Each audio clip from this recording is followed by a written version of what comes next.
है क्या भैया, यहाँ पूजा में चढ़ाना है? 1 रुपया है क्या तुम्हारी जेब में, यहाँ पूजा में चढ़ाना? अरे भिखारियों,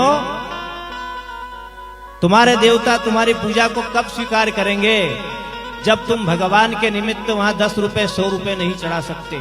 और सबसे बड़ी घटना तो कब घटती है कि विवाह संपन्न हो जाता है, पर जैसे ही दक्षिणा की बारी आती है ना, तो लड़के वाले और लड़की वाले उनका जितना भी पारा होता है वो सब नीचे गिर जाता है। यदि 5100 रुपए पंडित जी मांग ले तो उनका बाप मर जाता है, नानी याद आ जाती है। वो कहते हैं पंडित जी क्या लूट मचा रखी है तुमने, इतना लूटते हो? अरे शर्म आना चाहिए। हमने हमारी बेटी का विवाह, बेटे का विवाह कैसी व्यवस्था करके करा, तो भैया 500 के नोट क्यों उड़ाए? वहां उड़ाना ही नहीं था 500 के नोट।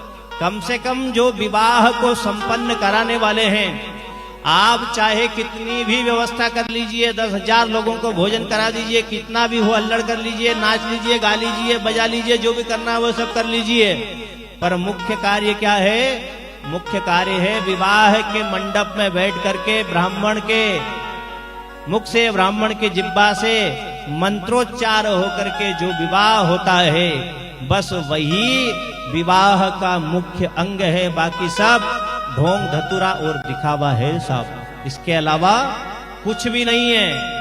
पर उसी को करने में सबसे ज्यादा दादी और नानी याद आती है। 1 साल पहले से विवाह की तैयारी की जाती है, लेकिन पंडित जी आकर के कहते हैं कि पूजन की सामग्री, तो खारक भी घर में ढूंढते हैं, बादाम भी ढूंढते हैं, सुपारी भी ढूंढते हैं। अरे पंडित जी सब व्यवस्था बढ़िया करी, बस तुम्हारा ही पूजन का सामान से गया, आपके पूजन के सामान की व्यवस्था नहीं कर पाए।